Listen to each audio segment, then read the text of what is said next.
Rosalind Peterson is an environmental impact analyst and founder of California Skywatch. Today, Rosalind is a leader in the fight to expose the true nature of the chemicals being sprayed in our skies. She has compiled extensive data documenting the ongoing geoengineering and weather modification programs contaminating our skies, water, and food supply. My name is Rosalind Peterson, and I was born and raised in Mendocino County in California. I was on a working farm in Mendocino County and grew up on a working farm. So I have a background in agriculture. I could drive a cat tractor. I could do the irrigation systems. I decided to take environmental studies and planning course at Sonoma State University, where I got my degrees. After some training, I became an agriculture crop loss adjuster, which meant that if there were any crops that failed in California for any reason, crop loss adjusters were sent by the state of California to go investigate where these crop losses were and why there were crop losses throughout the state.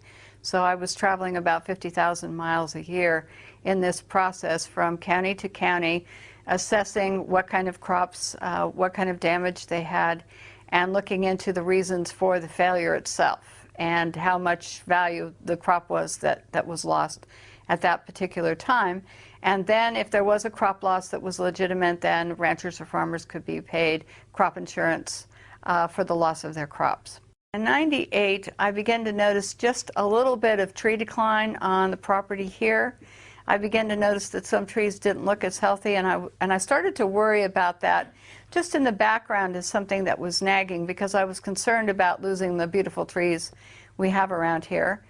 Then in early 2000, I began to notice that I would see jets, and they would leave these little tiny trails, and then the sky would white out after that. And I was always irritated because our skies used to be so crystal clear and blue and gorgeous, and all of a sudden you would see these jets, and I kind of thought of them almost as joyriding, and when they were, or skywriting, and when they did this, then the sky would haze over. And so I found myself, when I was teaching tennis and being outdoors all the time, or traveling for work, that I was irritated a little bit about the idea that the skies were hazed over a lot. So that was the first inkling. And then in 2002, I was working for the Mendocino County Probation Department. I was on a lunch break, and a friend of mine stopped me and dragged me into his office and said, "What do you know about this?" And I said, "Nothing." And so he said, "Well," he said, "look," he said, "I want you to know that something strange is happening here, and I'm really concerned about it. My brother, who's in the military, is concerned about this and has called me a couple of times to say he was concerned that there was something here that was going on that was not quite right." He couldn't go any further, but he did take me outside that lunch hour and say, "Today is a really bad day." And that's when he really brought my attention to watching the jets, and how the jets would leave a small trail and then it would expand into these huge plumes. And at that particular juncture of time, that day, I was in and bought a pair of binoculars after work and a camera, and I started taking pictures and watching what was going on. And that day I had never seen so many jets flying in so many directions, leaving so many huge plumes that turned into the, small trails that turned into these huge plumes in my life. And I knew that something was wrong. And that started me investigating what was going on. In the beginning, when I first began to see, notice the jets, I would see one, and then I would see some white haze. But I never did take notice of, really any notice other than some irritation when we hazed out. However, I can say that when I saw this particular day, and I began to pay attention, I could hardly drive straight, and I had to pull over all the time just to be able to look at these jets and say, look, this is not normal. I think that there were a lot of jets flying that day because there were many going in the same direction, leaving parallel lines. And in subsequent days, I would see many jets flying where the lines were parallel, and there would be 5 or 6 or 7 or 8 all leaving trails at one time. And I thought that that was really peculiar, that there would be so many. Later, I think that there were fewer jets, but that they would circle the county and they go up one side of the county on the east side, and they go down the west side, and then they go up the east side, and so they would move around the county in kind of a clock-like, moving around a clock. Later, we discovered from talking to people in different counties that they were looping out over the Pacific Ocean and then coming back in, and they were doing these huge loops. Discovered that from the size of one plume and watching one plume expand, that they could cover our skies in solid cloud cover in about 3 hours here in Mendocino County. So that became my initiation, and then I started to watch before work, during lunch hour, after work. I started taking pictures, and I started documenting what I was seeing because I thought that there was something wrong with this picture. I had never seen anything like this in my entire lifetime. My mother, who was in her 80s at the time, I showed her, and she said, I've never seen anything like that in all the years I've lived here. Nothing. I went to look at NASA studies, and NASA in their school program and also in their terminology and their research began to realize that there was a brand new phenomenon that was occurring in which jet contrails, instead of dissipating relatively quickly if you saw them in a few seconds, began to persist and grow, and NASA studies proved that they turned into man-made clouds that would change the climate, exacerbate global warming, impact natural resources. And they began to show pictures on their website of clouds that look like these in the pictures next to me. They would show these pictures. And in showing these pictures, they were like what I was photographing in the skies above us. So I realized that there was a great deal of interest by many agencies and universities into looking at these and what effect they were having on the climate, what effect they were having on raising humidity, what effect they were having on, in other words, what was going on with these that had changed, why they were persisting. But what happened was that they never did in any of their investigations. Most of the time they only looked at commercial airlines. They didn't look at military emissions and plumes. The second thing that they never did is they never took into account that there might be something environmentally unsound about having our skies covered over with these clouds in the beginning. They just noted them, but they never addressed if anything was being sprayed or what changes in the jet or jet fuel or anything else was causing them. They scrubbed all that documentation, so all they did was identify them as persistent jet contrails. In order to gain some sort of credibility and be able to speak at the United Nations and speak at other areas, if I had used the word, for example, chemtrail, the United Nations would not have invited me as a keynote speaker, because then I would have been talking about something that was listed on all these websites and by the Air Force, by NOAA and NASA as a hoax.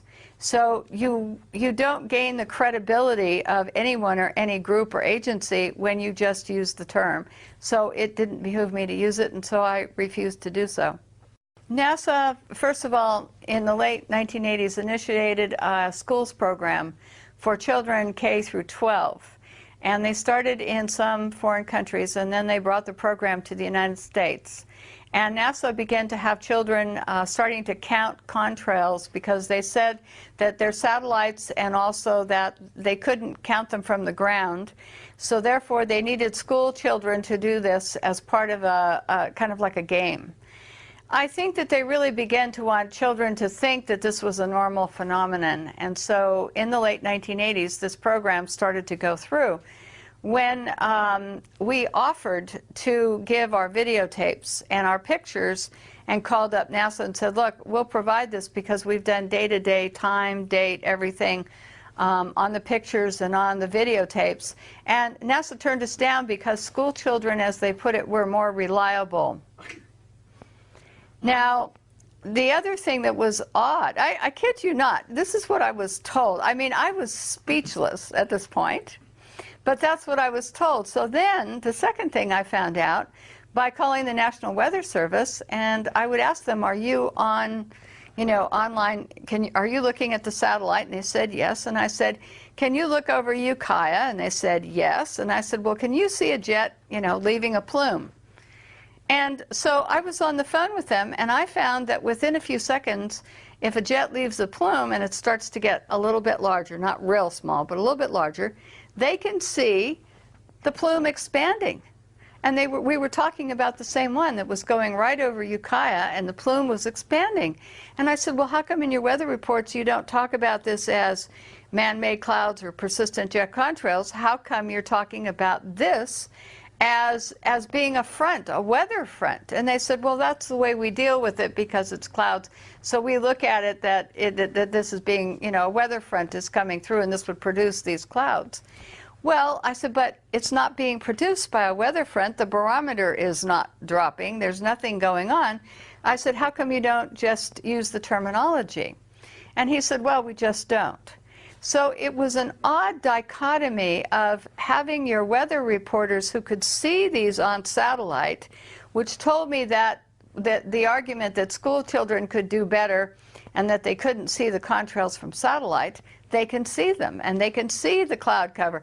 I even found out from the National Weather Service that they can see haze.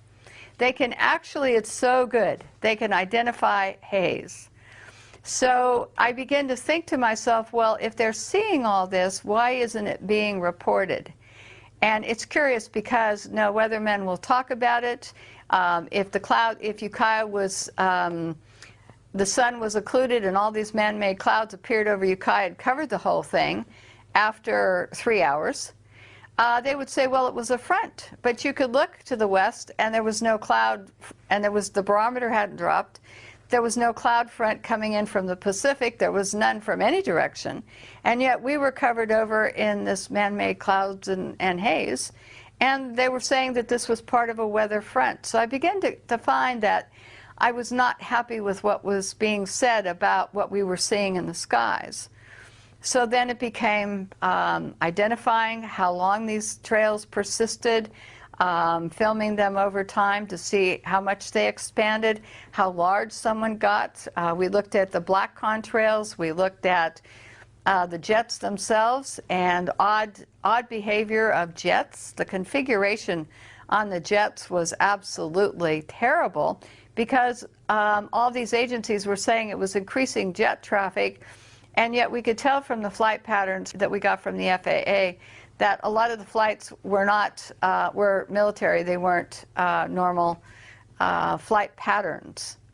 My Congressman Mike Thompson from California, 1st District, due to several inquiries, got these maps for me. They're 3 maps, and they're from the FAA, and then his office sent them to me. And the map shows the San Francisco Bay Area, Mendocino County, and I had asked how many flights there were over Mendocino County. So he gave me 3 separate maps. One is incoming air traffic to Oakland, San Francisco, and San Jose. One is outgoing flights to those same locations. And then a third one was what they call intra-flights. And this is designated on the map in yellow. What we discovered was in Mendocino County there weren't many commercial flights flying over Mendocino County. So in not having many commercial flights flying over Mendocino County, we discovered that it was the intra-flights that we were seeing looping the loop around the county and making the X's in the cross hatchings. And from these maps, I first learned about intra-flights, and I also figured out that commercial airlines were in trouble. So when you have commercial airlines, if you'll note in the green and the red and the blue areas, all of these flights leave the airport, they take a trajectory and they fly in a straight line to wherever their destination is. They don't have extra fuel to loop. The yellow ones, however, they do the loop around the county, and they have a few planes, not very many, but they can do many, many loops and back and forth crisscrossing. So you'll see the loops, and that's how we begin to figure out that the jets, leaving the persistent contrails, which turned into these heavy plumes and cross-hatching, were actually the ones that were the intraflights that were moving around. But we had very few that flew over Mendocino County itself. So the commercial airline impact for our county is so small here, absolutely so small, that there wouldn't be the type of impact from seeing many persistent jet contrails from them. And they fly straight. They never loop. The jets around us look like racetracks sometimes, where they're going in an oval around the county, or they're going over the Pacific Ocean, over to Lake County, and back. So they're traveling across many counties in these circular patterns. And this was the first time I had the FAA representation to show this particular endeavor. Okay, this area here, right here, is Mendocino County, Sonoma County on one side, and Humboldt County on the other side. But this area here, you could see that the majority of the jet traffic in the green and the red is not covering and not going across our county. So it's mostly free of commercial air traffic. Now, the yellow here are what they call intraflights. And this is where they go in all directions. Now, there are no flights which leave Sacramento to the east of us that fly out over the Pacific. No commercial flights. So therefore, the intraflights go in this direction. They go towards Sacramento. They go in all directions. But you can see the big loop pattern here, which would give you, if they were leaving persistent jet contrails that persisted, then you would see these different loops. Other jet patterns loop around the county like this. So we started to see that from this map, we learned that intraflights couldn't possibly be commercial airlines because they'd be using so much fuel and they'd be off their schedule. And so because when you get on a flight, they say so much time and you go straight. You don't loop and loop and loop unless there's a weather problem at an airport or something. But this is way too far away for them to be looping into the San Francisco Bay Area, which is way down here. So, and these loops are way out of their range for being in any type of feeding pattern to San Francisco, Oakland, or San Jose. So this is when I first learned about intraflights, but this is also when I confirmed that there wasn't much air traffic over Mendocino County. So this made us unique in being able to look at the phenomenon of persistent jet contrails and know that when the jets were going in certain directions, it wouldn't be any type of commercial patterns. So that's why we knew that the big jets flying, and the big ones we really saw all of the time, many of them unmarked or not clearly marked, were a part of this interflight pattern that you can see on this map. Persistent jet contrails that persist and stay in the environment for up to 20 hours. This is like geoengineering. It means that you're artificially, man-made in some way, changing our environment. You're adding particulates, you're adding something to the atmosphere, and it's more deliberate than not, but what you can add is you can add particles and chemicals. Weather modification is geoengineering, making it rain somewhere where it normally wouldn't. So we have all of these things where we talk about geoengineering. The interesting part of geoengineering is that it's now being proposed as a way to put particulates in the atmosphere so that we can stop the direct sunlight from reaching the Earth. It means that they could add particles, iron particles to the ocean. That's another form of geoengineering. In other words, when you have jets that change the climate, that's another form of man-made geoengineering. So geoengineering means something that you're going to do in the atmosphere that would not normally be happening on any normal type of basis. In other words, a volcano would be normal. The particulates coming up from a volcano, for example, would be a normal phenomenon, and then we would take whatever consequences comes from that. However, when you start taking and talking about, as Holdren is, he's Obama's science advisor, talking about taking care of global warming, in other words, by putting particles in the air, like sulfur or some other particles, then that means that we're going to take some action where we're going to try to interfere with some normal processes that are going on. And the problem with this, for example, with sulfur, is that sulfur, in the sense of it, we took it out of diesel fuel in California. in 2006. And we said we have to clean it up because kids get asthma from sulfur, lots of health problems associated with too much sulfur in diesel fuel.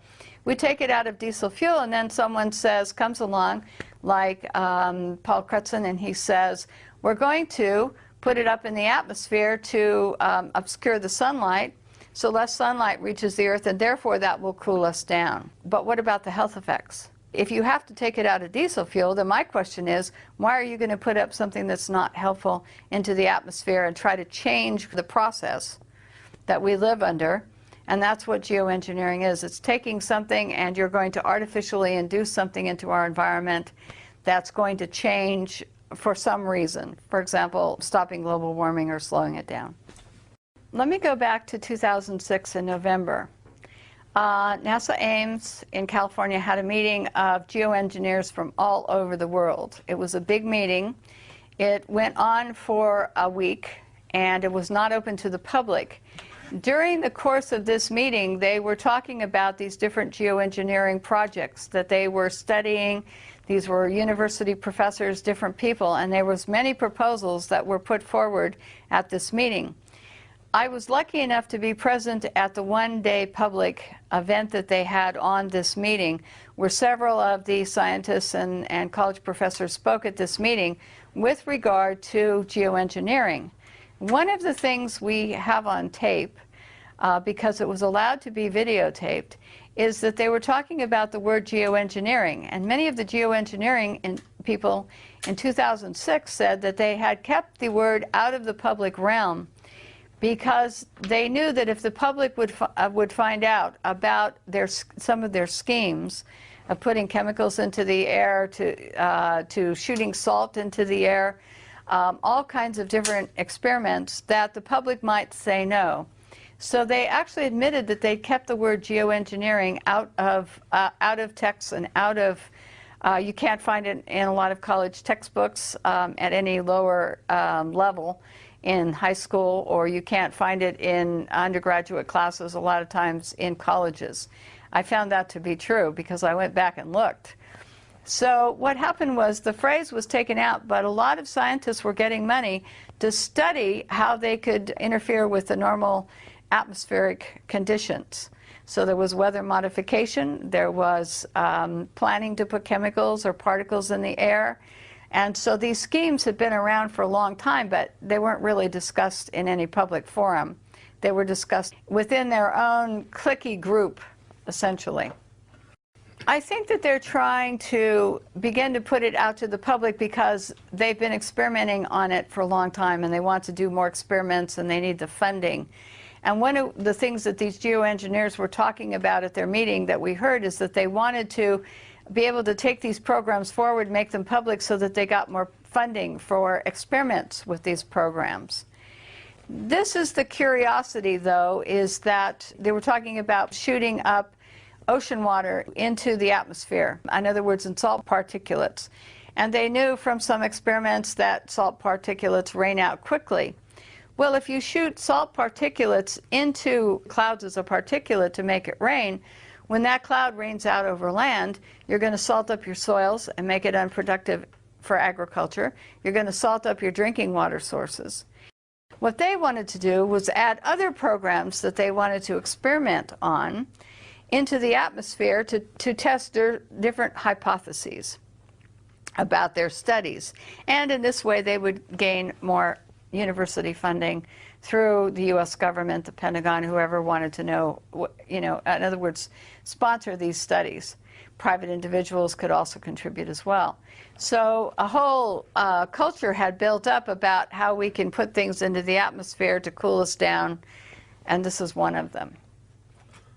I went back and I knew from previous experience working within the California state government that all drinking water tests for every drinking water source in the state of California, now anything that's a winery, anything that's used for public consumption with so many people except for private wells, all drinking water sources, every district, every well, every producer of grapes who had a winery on his place and used well water, whatever it was, all had to test their water. and they have to do the tests that are required, hundreds of them, under the EPA.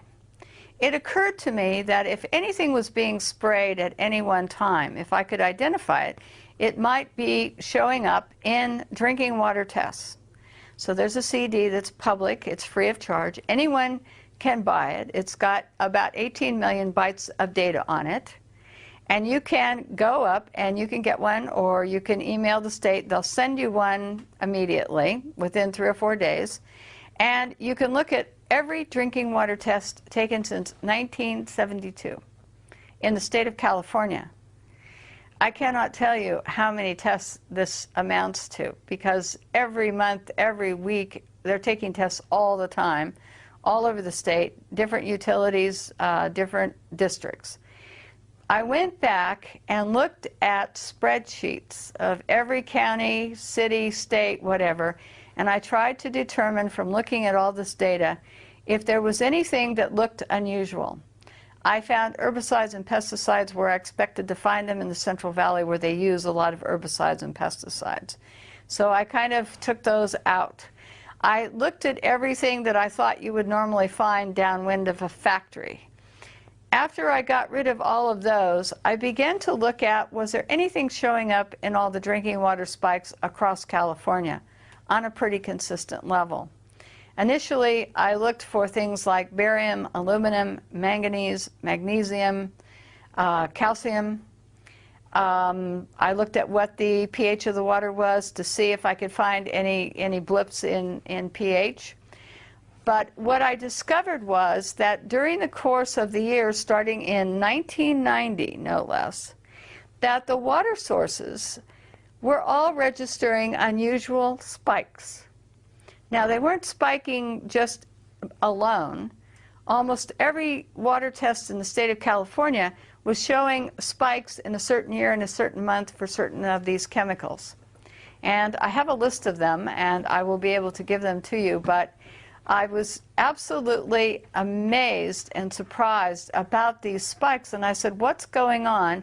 Why are these spikes occurring in almost all the drinking water sources all at the same time across the state of California? Now, sometimes wells would spike in a time distance if they had any type of, the water that would come down in rainfall or flooding would get into the well systems. Then you would show spikes later and not as high because of percolation problems. But we began to find these spikes.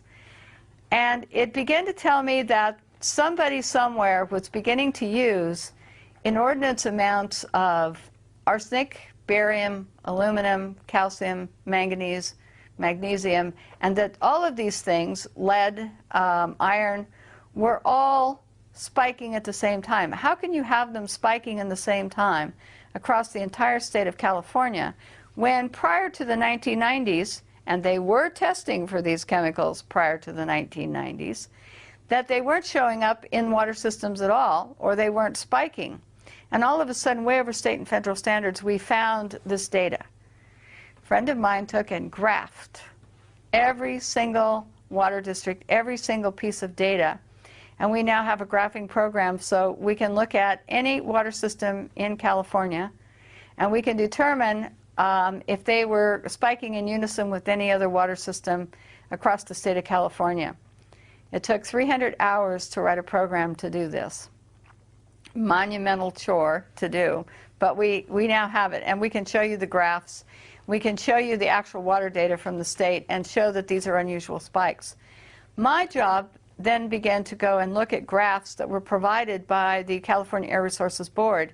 And what we discovered is that the spiking from the California Air Resources Board air tests were also spiking in the same years and at the same time, and coordinated with the spikings in the water supply, which led us to believe that this was something that was airborne and had to be hitting us from the air.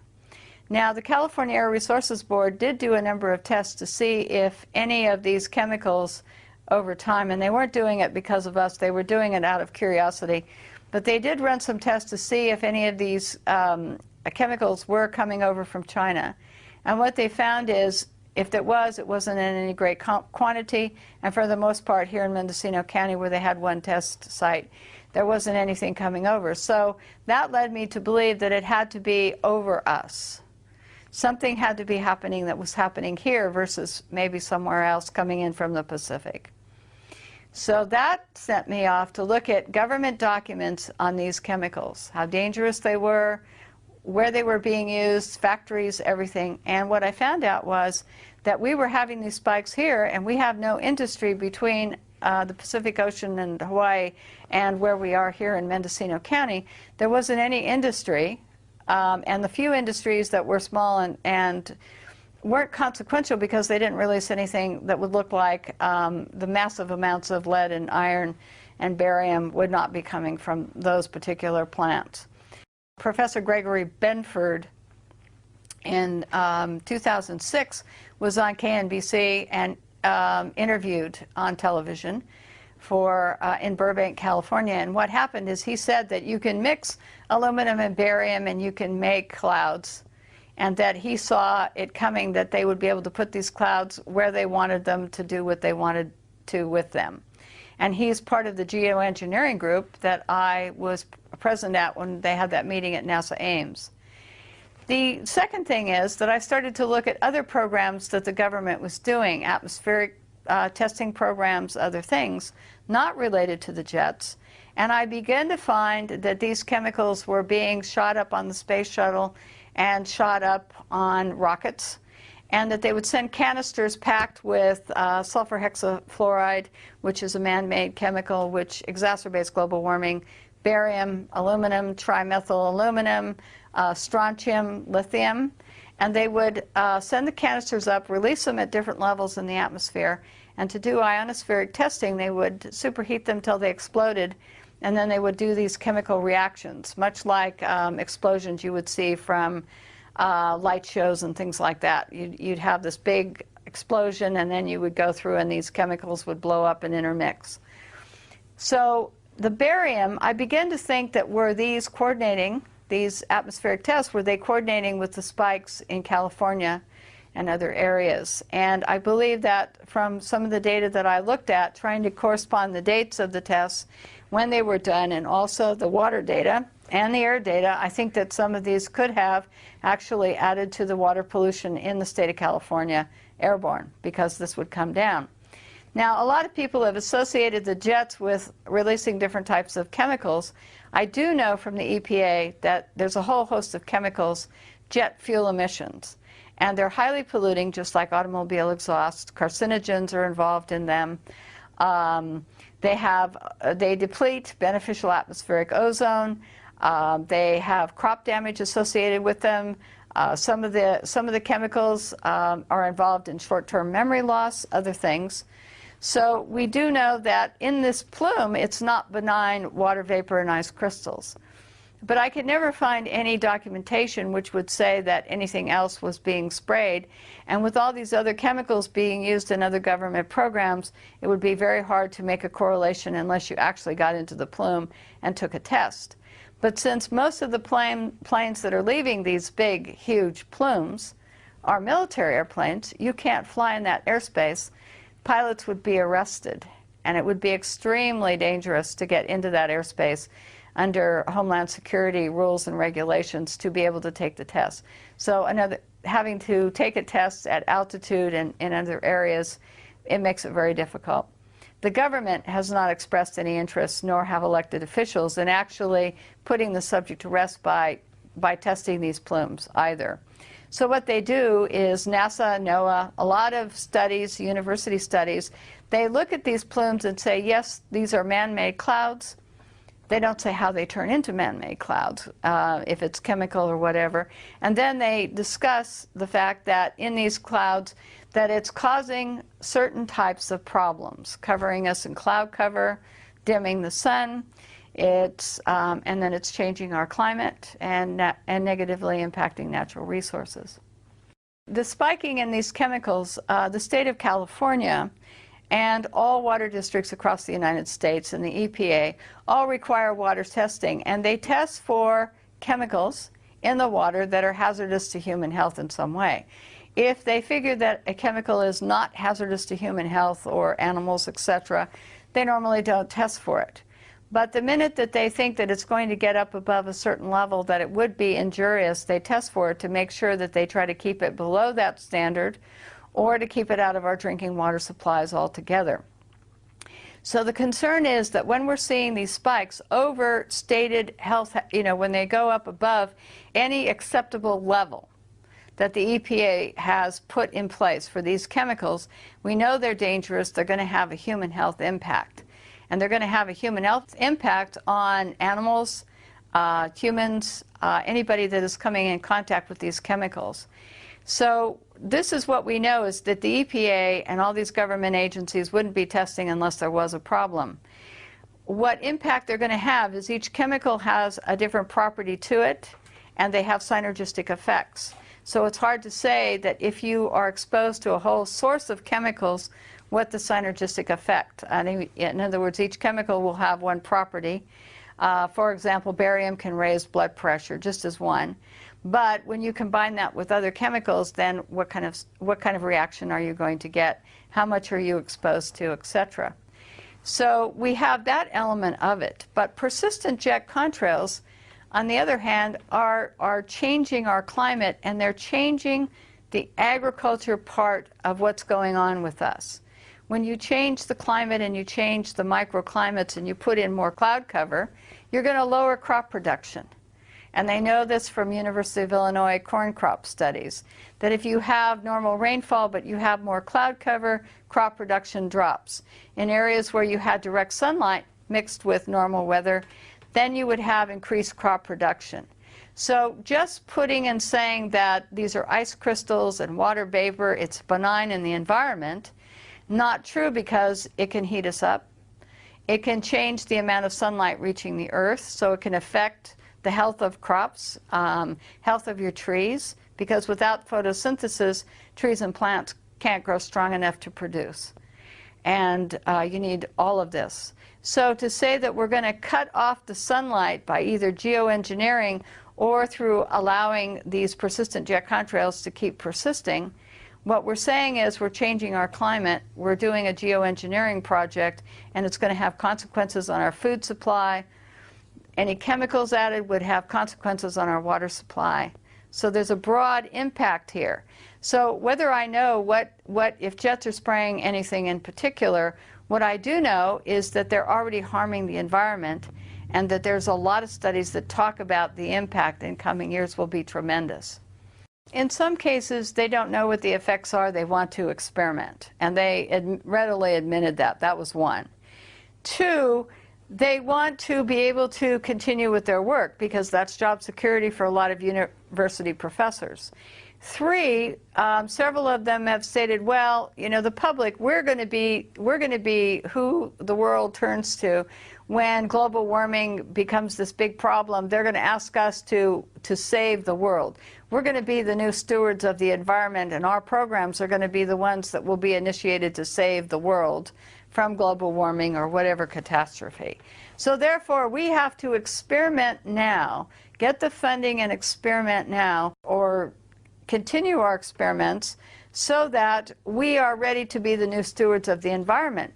But the problem is, when you start putting up chemicals and you start doing atmospheric experiments, you start to impact agriculture, food supplies, watersheds. You start to impact everything that we depend upon for life on Earth. And what happens if their programs go awry? And when they were asked this, they said, well, then, it's just an experimental program. Well, if someone gets hurt or harmed, well, so what? Their attitude was very cavalier about this. And Professor Benford actually wrote a program about the Arctic, and they said in his article, he even said, well, if something goes wrong, why, it will wash out eventually in the long term. And if you have to sacrifice a few people or an area like the Arctic, then that's okay, because it's all in the realm of scientific study. So it's a fascinating article to read. I think it's actually the underlying cause of all of this and some of the funding is military funding, because the military wants to be able to control the weather. The military has got an agenda. that if they control the weather, they can control any country to make it do whatever they want. And many documents, Owning the Weather 2025, there's several documents in which they talk about how rather than having some weapons of mass destruction, in other words, bombs or something, if they could control the weather in a country, they could actually force them and say, look, we will put you in drought, we will put you in floods. So some of the experiments with the weather modification and other things that the geoengineers are doing would mean that it would be a military application, and a lot of money comes from the military sector for this.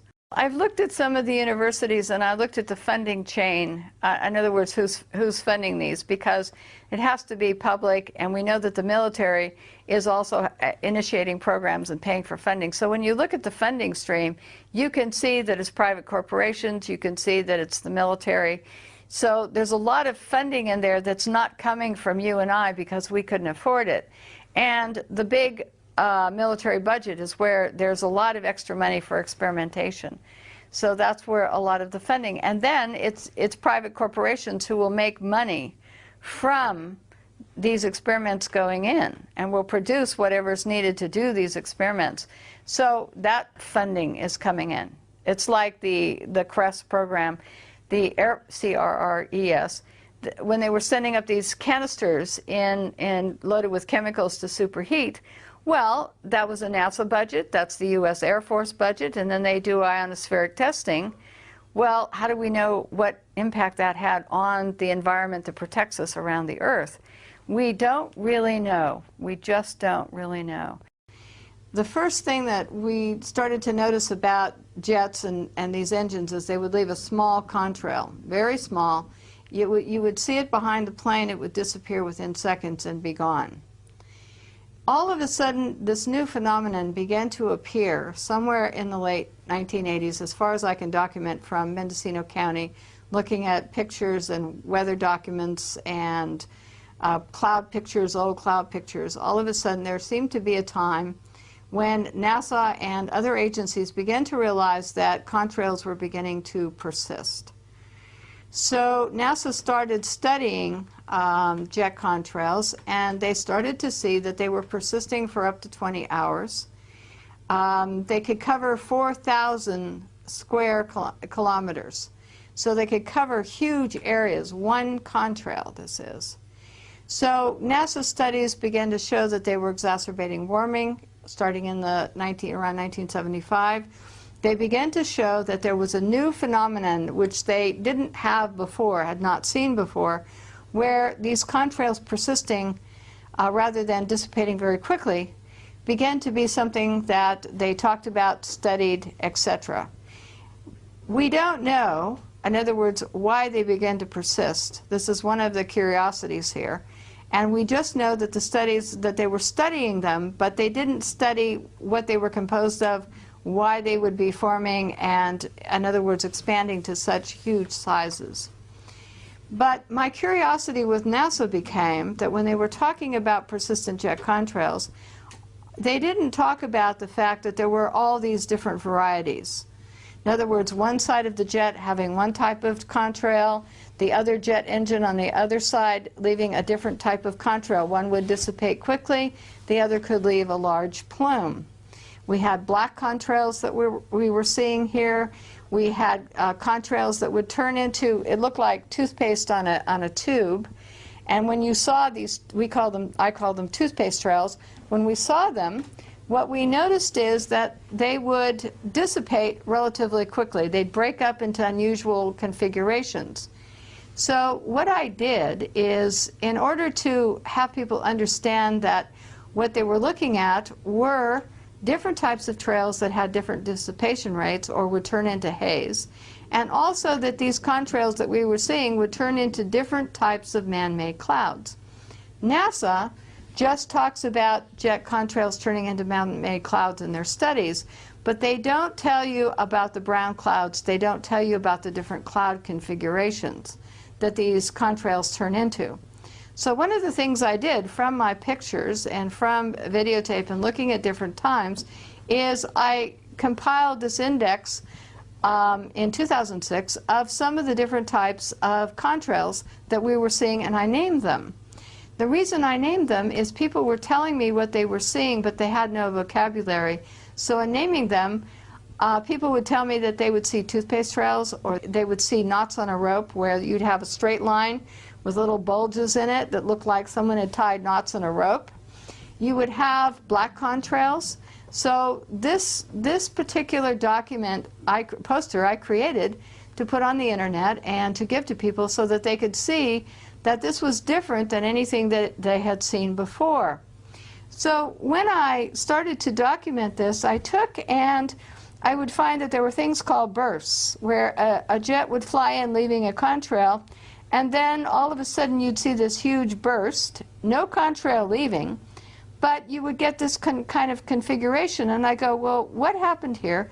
Why did this create a burst which then expands for miles and miles and miles over the sky above us? And why would this part of the trail turn into this type of configuration? So this was odd. So we had bursts. Then this configuration, on the same day we'd see other jets flying in, and it would leave bursts that look like this. And after a period of time, they would turn into these kind of little cloud formations that would hang out in the sky around this bigger burst. Now, other trails that would be left would be absolutely huge in configuration, and they'd start small, like up here. Every one of these contrails started very small, just as a fine line. But then after watching for a minute or two, we would figure out that it would turn into one of these other configurations. So some of them, we can tell right away, would turn into this type of a plume, which would turn into this white, in other words, kind of a cloud-like formation, but not a real cloud. It's a man-made cloud, according to NASA, and it would cover the whole entire sky. So these configurations, if we saw anything that looked like this after a short period of time, we knew that this would cover the whole sky. Now, other configurations, knots on a rope, you'd have something that looked like waves. You would have what we call mushroom type of contrail, where part of the contrail turned into mushroom-like, it looked like mushrooms growing on one side of it, and the other side would not have that configuration. So the two sides of the jet engine would release a different type of plume, which would turn into, on either side of the jet, one plume could dissipate quickly, the other plume could turn into a different configuration. So we thought it odd. Then we'd have black contrails that would expand and expand like the white ones, but look like black. So we thought, well, what's being released that would turn black? So all of these contrails I put into this poster so that people could see the feathers and the different ones. And as this was on the internet, people began to say, we're seeing this type of plume today. We're seeing a twist, where it looked like there's a twist on one end and then this big plume would come up. So they could name the trails, how long they were seeing them. So when I talk to people from around the world and in the United States, we can discuss what type of trails that they're seeing, and then they tell me about more and send pictures of different ones.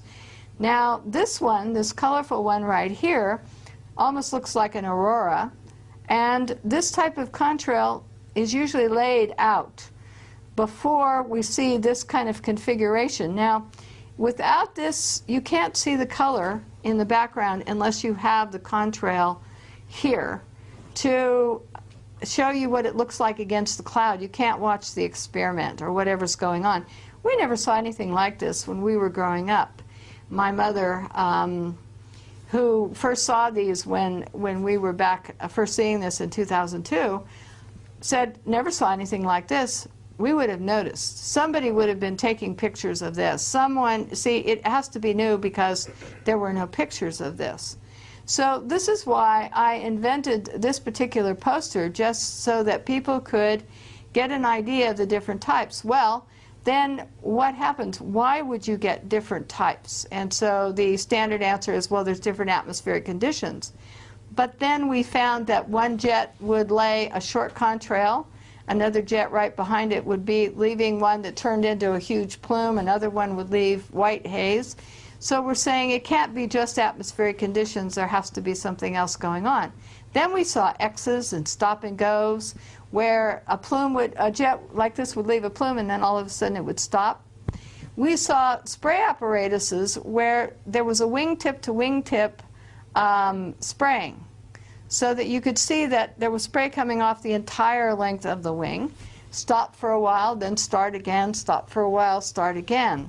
So all of these things were going on, and we're saying this isn't just normal, something that we've seen since 1919, before we even had the equipment and no jet engines. So when NASA says they've seen contrails, for example, since 1919, not from jet engines because they weren't in existence. Many times in recent years, we have seen this configuration, this aurora-type configuration here. However, when you go back into recorded history, people have been taking pictures for a long time. People have been addressing this issue for a long time. And there would have been pictures somewhere in the 60s and in the 50s. Someone would have been taking these kind of pictures, looking at these type of clouds, seeing these configurations. And so that's why this is a new phenomenon. And this is something we have to address because it's impacting agriculture and the amount of sunlight reaching the earth as these expand. So we know that they're having certain problems. So we have to get our elected officials to begin to address these issues of how they're impacting our environment, and are we going to allow this to continue? And that's another issue here to be dealt with somewhere down the road. But this is why I'm bringing all of this to attention. Now the other thing is, up in these pictures up here, a lot of pictures we have white haze. And we never had white haze here. We had clear, deep blue skies. We could see the stars.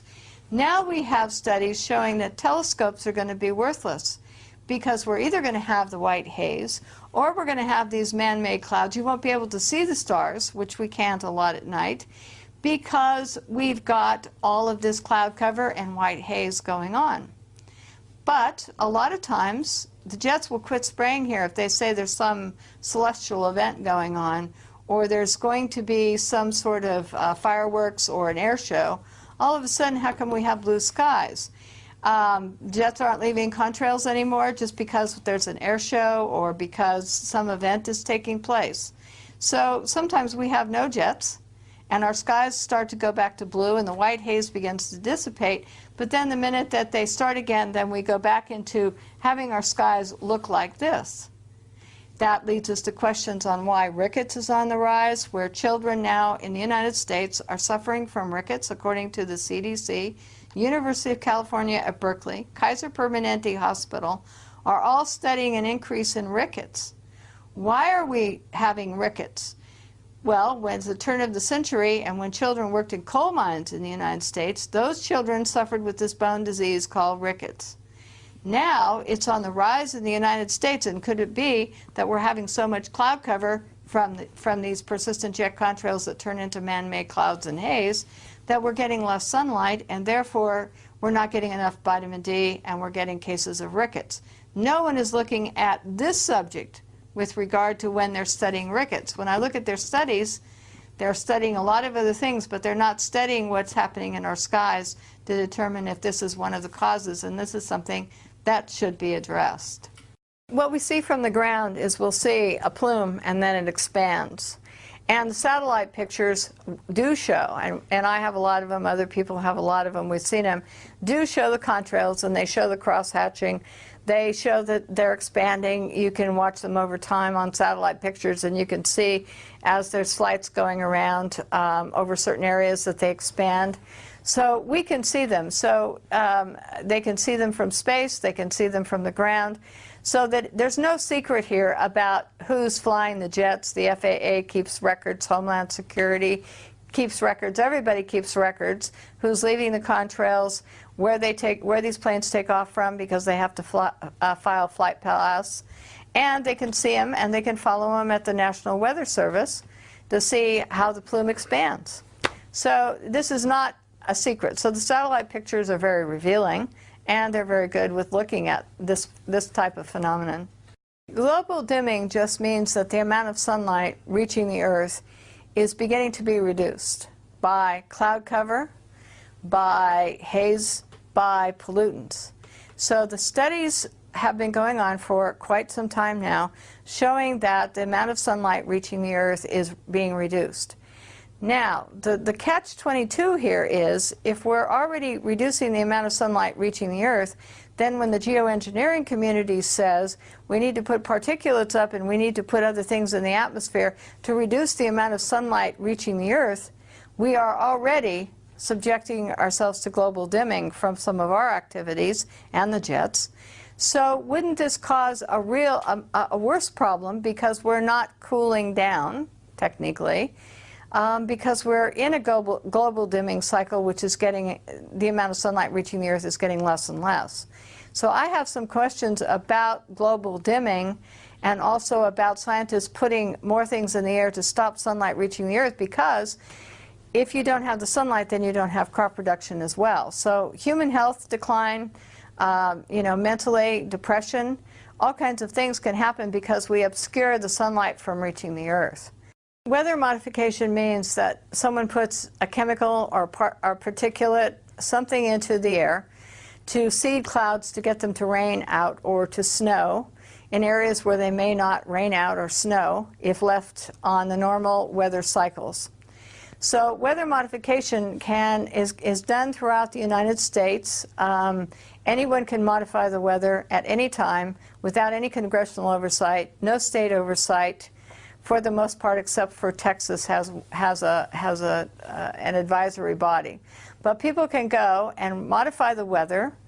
They may or may not have to report to the federal government, NOAA, and if they have to report to NOAA, NOAA can probably waive any requirements for reporting, and that's why we think that we don't see a lot of ongoing weather modification reported in the eastern part of the United States, is because they may be waiving the requirement. We're not sure about this, but that's another level of investigation. However, documents that I obtained from NOAA, that all public record, anyone can obtain them, show that there's over 60 ongoing weather modification programs in the states that are marked in yellow. Now, I designed this because of NOAA documents, and documents from Canada and documents from weather modification companies who were openly talking about doing weather modifications in other countries. So the yellow part of this section is all ongoing weather modification programs. They can use rockets, small planes, large planes. They can use any method to ground-based applications, shooting things into the air. All these can be used in weather modification by companies or states or cities, private companies, private individuals. Anyone can modify your weather. Now, they don't need public consent, public permission. They can use any chemical that they choose, experimental or silver iodide, which has been around for a long time. And so all of these programs are ongoing. One weather modification can modify 184,000 square miles at one time, and that's bigger than the square miles of the state of California here. California is only 164,000 square miles, and yet one state is modifying 184,000 square miles. That's bigger than Idaho is modifying, only has 63,000 square miles, but they can modify 184,000 square miles. So the range that they're modifying is into other states over other areas. Now, you can have rain enhancement, snow enhancement, you can have hail suppression, they can dissipate fog, all kinds of programs are going on. But most of it is involved in putting rainfall or snow, more of it, or into areas where it doesn't usually get very much. So you can, the major impacts are agriculture, watersheds, tree areas that might be subjected to not getting as much rainfall, and once these programs are implemented, they can't control the end result. So you could get flooding, too much rain, not enough rain. Now, Wyoming, for example, here, decided in 2006 to put more snow into the Wyoming mountains than ever in recorded history. And what they intended to do with that extra is to run it all into Southern California to feed Southern California's thirst here. So they implemented the program and they were extremely successful. Never had Wyoming had so much snow in its mountains. However, since that time, Colorado and surrounding counties in Wyoming have on and off suffered drought, extreme drought, and they have less water coming down the Colorado River. There's less in the watershed. So you're having a problem that when you modify in one area, you're going to subtract or have a negative effect on another area. Siskiyou County up here in the central part of the state, up north of us and east, fought PG&E and solved the problem of the weather modification that was going to be implemented there, because they said, we don't want you to modify our weather to put our snow and our water somewhere else. So they put a stop to PG&E modifying the weather. However, the city of Los Angeles is now got a weather modification in the San Gabriel Mountains. And this weather modification is new, starting in 2008. And now we're having complaints from agricultural producers in this area that they're in drought and not getting enough rainfall. The Panhandle Texas ranchers are complaining bitterly that weather and their snow and rainfall is being redirected into other areas by weather modification programs, and that the grass isn't growing, so that they either have to feed their cattle or go out of business. And there's an online discussion of that on March 6, 2008 that you can download from the Texas regulatory body here to listen to their complaints. And they even feel that some of the weather modification programs have triggered tornadoes and unusual weather events in their areas. So this is what it looks like here. Canada modifies the weather here. You're having some experiments in Florida, and you're having some experiments in Alaska, and Mexico is modifying the weather. So as the jet stream moves from west to east, California and PG&E says, well, if we need extra water, we can take an extra 10% of the water from one of our programs and keep the water from traveling into Nevada. We will have it rain out or and put it in snow, and we will have that do that so that Nevada could get less water. So as the jet stream moves this way and people are putting in more and more weather modification programs, it's going to affect agriculture, watersheds, water supplies as it goes this way, because you're going to be putting it in places that don't need it for private gain, commercial gain. Ski resort could have a weather modification over their ski resort, which might take water from somewhere else or snow from some other location. So we need to get Senator Kay Bailey Hutchison's bill, number 601, defeated this year, because it allows anyone to mitigate or modify the weather with very little definition of mitigation in order to do what? So, but all these government agencies would be allowed without congressional oversight or public consent to modify the weather. So what happens to crop production? What happens to normal climates? We can disrupt the microclimates. And we add to this the jets and NASA studies and IPC studies, lots of things, university studies showing that the jets are changing the climate. So now we're modifying the weather and the jets are changing the climate. No wonder people here are having, all across the United States, are having weird weather events or lightning events, or because there's lots of experiments. We have lightning experiments as well going on. So there's lots of things going on which impact all of us, but it's our food supply and our water supply that is going to be impacted the most from all of this. I'm not sure to what extent, but we're becoming more and more sophisticated in being able to possibly manipulate the jet stream. We're being more sophisticated in what MIT Professor Emanuel said in a television program that I saw on the Discovery Channel that was talking about this issue. He was saying that what we can do is we can take carbon black, okay, and we can take jets and we can release carbon black on the West Coast, and as it heats up going across the United States, it creates these weather fronts that grow in intensity. And what it can do is these weather fronts grow in intensity so that when there's a hurricane coming in over here, the jet stream and these fronts are moving this way, and it would push the hurricanes off the coast. Now, he talked about a fleet of jet airplanes releasing carbon black that would create these disturbances, or perturbances as he calls them, or fronts. My question is, what happens to the weather as this carbon black, which is soot, which is a pollutant that we don't like in our cars and automobiles and jets, starts being released by a series of jets, and what happens to the weather? What happens to the air quality as this is happening? What happens to agriculture as you change the fronts and the weather that's going on across the United States just to redirect a hurricane off, in other words, from Florida or some area on the East Coast?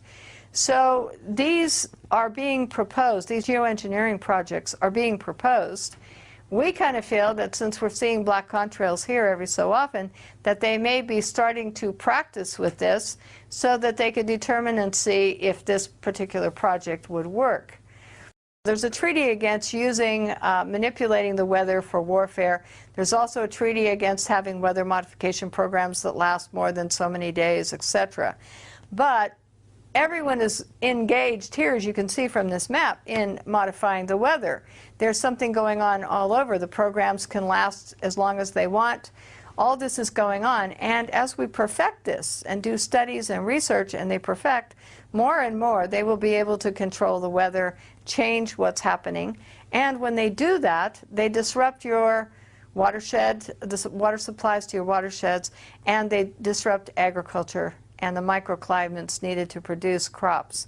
And so the detrimental effect is on all of us. And I think that they're, at some point with these weather modification programs, experimenting on us. In other words, we're the guinea pigs to see that if we do this, then we may have this effect. And we could be used to perfect it. And since there's no oversight, no rules, any chemicals can be used, any experiment with regard to the atmosphere, and that the public has no say, then this is a dangerous thing that we're experimenting with, because we could be destroying our own food supplies.